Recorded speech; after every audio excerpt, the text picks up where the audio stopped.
What's up, y'all? This be your boy Scotty, and you're watching my testimony video. What is up, y'all? It's been a very long time since I did a video like this. It's been since July since I did one. And the last time I did one was the video that I did about I think it was my life without grandparents, when I talked about how I never experienced the love from my grandparent. So that was the last time I did one. So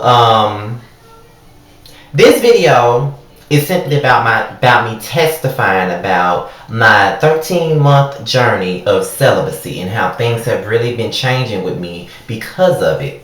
And before I get into that, I just want to let you know that if you're just now tuning into my channel, my testimony video is basically me talking about situations that have happened in my life and things that, that can, help other people out. Although some things that I do, vent about or talk about on my videos simply get under people's skin. I don't try to get under other people's skin when I'm only telling my story. But sometimes my truth is my truth, and some people don't understand my truth. And I'm just gonna take it back to my testimony that I did, which was about my life without grandparents. That video kind of rubbed some of my family members the wrong way. All I was doing was telling my story, telling my truth. It wasn't me trying to bash the grandparents that I didn't grow up having. It was just me telling my life story about it and just pretty much saying this is what it is. I grew up without grandparents and this is how I feel about it. I wasn't trying to hurt anyone's feelings, but it ruffled a few feathers. And with the result of that video, me and my grandmother, at least one of them, have made peace since that video. But I'm gonna get into that later, as I get into this video. So let's get into the video, shall we? It's been a long time since I did one of these, but I'm happy. Do y'all hear my loud mouth ass mom in the background? Right. So getting to the video. Back in May, I decided that I was gonna go celibate. It wasn't a conscious decision. It was based off a conversation that I had with a friend of mine. And the last time I had sex was the second weekend of October 2012. That was the last time I had sex with anybody. So, as you all know, within the early months of the year, like around January and February and March and April, those were the 4 darkest months of my life, because I was dealing with a situation that was going on with my ex and dealing with the fact that, we were no longer speaking or whatnot. And it was a lot going on. So this is how the celibacy thing came about. I was dealing with that. And I had a conversation after I came back from Alabama with my friend Steven to visit my friend RJ. I came back from Alabama and I decided to make a couple of changes. Celibacy wasn't one of the changes, but I would say a week or two before my best friend's mom passed, we had a conversation outside of my house in his car. And I was like, at this point in my life, I don't know what I want from a relationship. A lot of people always make these lists and say, I want this, I want this, I want that, I want this, and I want that too. But at the same point in time, it's like, you know what I'm saying? What do I really want? Because I really don't know what it is that I really want from a relationship. So, and then I shared with him that at that time, I hadn't had sex in like 6 or 7 months. And that was in May. And he was like, that's a good thing that you're being celibate. And I'm like, nigga, I'm not being celibate. This ain't nothing that I just decided off a whim. I'm not having sex because I don't have anybody to have sex with. It's not like I'm just, consciously making that decision to be celibate. And he was like, but that's a good thing that you haven't had sex in like 6 or 7 months. I don't think that's a bad thing. And I said, it is a bad thing. He was like, no, it isn't. You can't be going around having casual sex with people like that. Now, let me set the record straight before anybody thinks that this is more than what it is. I don't just go around having casual sex with just anybody. I can really count on my finger when I go through the years that I've had sex. And I didn't start having sex till I was 20, which was in 2009. Let me start off with this year. I haven't had sex at all. I haven't had sex, no head. I haven't even kissed anybody over the last 13 months. 2012, I only had sex 3 times. 2011, I only had sex 3 times. 2010, I only had sex I only had sex 3 times. 2009, I only had sex twice.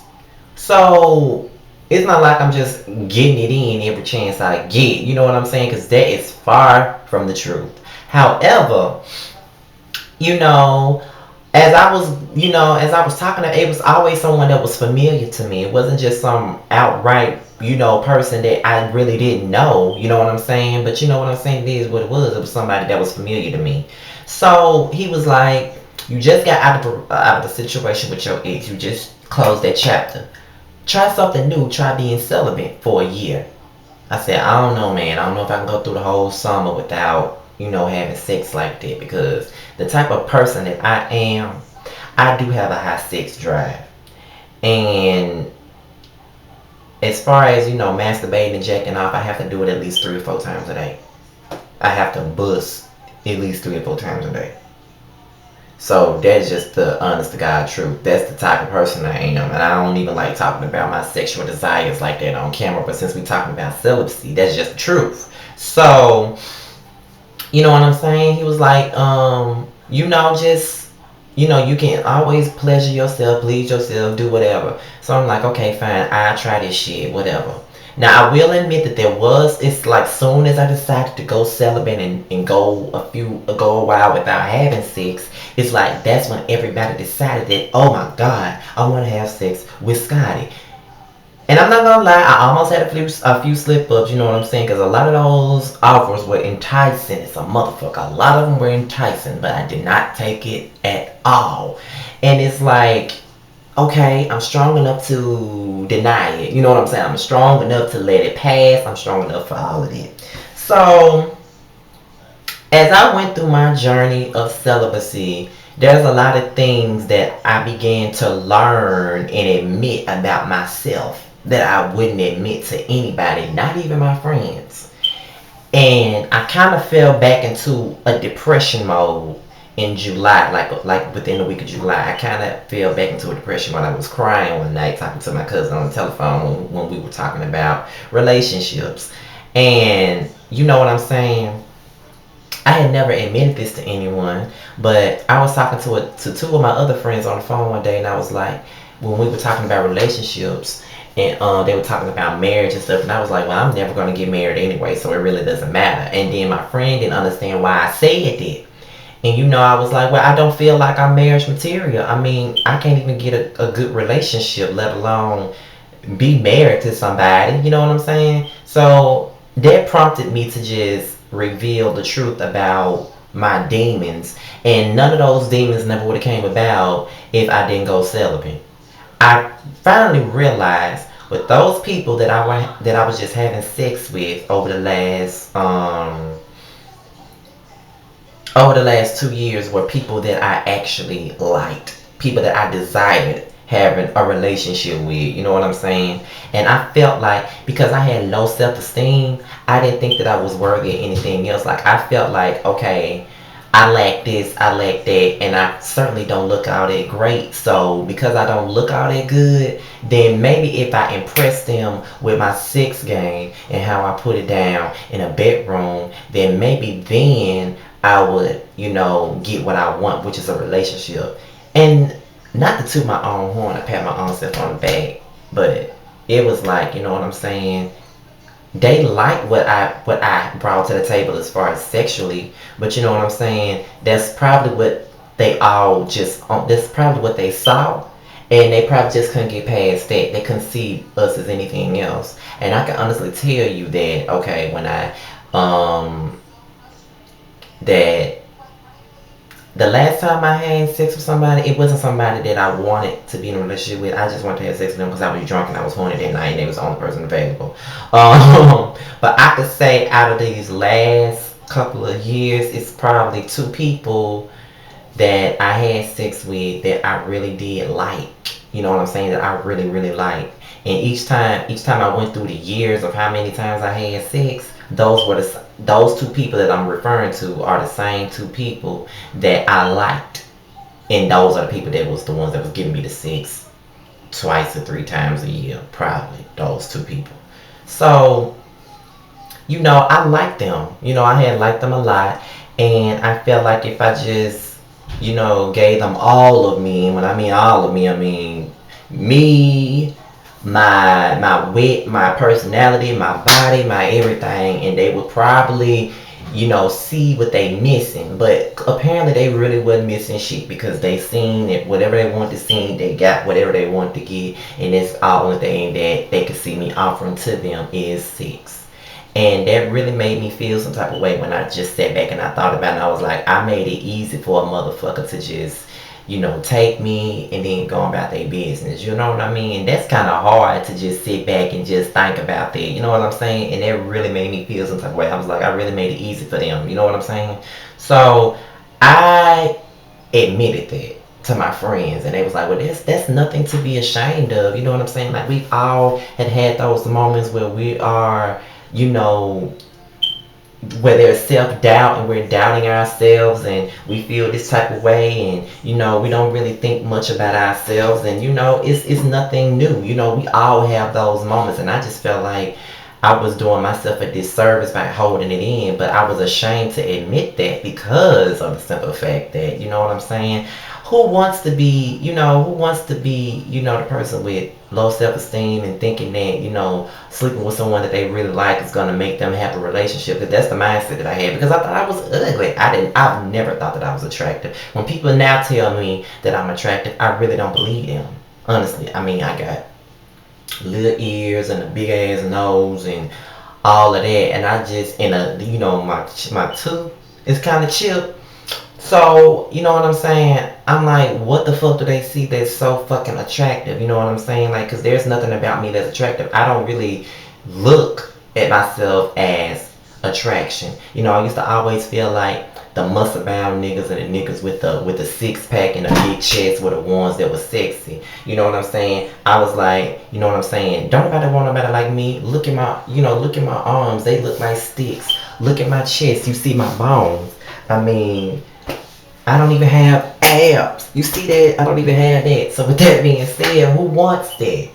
So, you know what I'm saying? I just felt like, I just felt like I wasn't appealing enough or attractive enough for anyone, and I thought that's the only way I could get what I wanted from someone that I liked. So not only was that something else that I've learned about myself, I've also learned in the midst of me being celibate that I began to handle situations differently.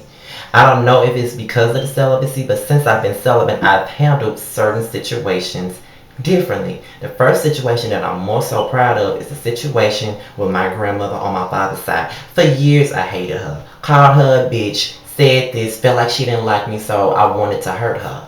But when I did my video about my grandparents, it wasn't me trying to hurt her, but it was me just talking about my story and how I saw it. Even though I was putting it out here on YouTube, I wasn't trying to just, trying to damage her or scandalize her name. I wasn't trying to do that, period. I was just telling my story and how I saw it, the way I saw fit. Of course, it offended people. It offended my younger sister on my daddy's side. It offended a cousin that I love dearly, one of the few cousins on my daddy's side that I love with all of my fucking heart. You know what I'm saying? And when she talked to me, she was upset, highly upset, cussing, going to fuck off. And the old Scotty would have been like, well, bitch, fuck you. You ain't shit to me. Fuck you, bitch. Like, I would have said everything in my power to break her down. But I didn't do that. You know what I mean? Like, I didn't even go off. I was mature. I handled the conversation with class. I let her vent. I let her say what the fuck she had to say to me. And when I said what I had to say to her, she understood me. You know what I'm saying? I was like, we can't talk to each other and we're yelling and screaming. Like, I'm not gonna yell at you. I'm not gonna scream at you. That's not a way to have a conversation. You grown, I'm grown. We're gonna have this conversation like two grown people that love each other. And that's what we did. And after me and her had the conversation, I apologized for hurting her feelings. When I had the conversation with my grandmother, me and her talked for a good hour, and I told her how I felt, and she said it was never like that because she felt like I didn't like her. You know what I'm saying? Which I didn't, because I felt like she didn't like me. Like, that's what it was. It was a total misunderstanding. And me and her buried the hatchet, and I even apologized for calling her a bitch in the video. I apologized for saying all the mean things that I said. Now, as far as my sister on my father's side, we have not spoken. I don't know if we ever will, but we haven't spoken at all. But that was a situation with my cousin and my grandmother that I was really proud of. You know what I'm saying? I was really proud of that. That was one big obstacle that I really got past, because first obstacle was my father. I got past that because I hated my father for years, but me and him are very cool now. And I love him. That is my father, and I love him to death. And I would die if something ever happened to him. My grandmother, like, I haven't really talked to her since we had the conversation, and I've been thinking about her a lot over the last few weeks, and I know that I need to talk to her.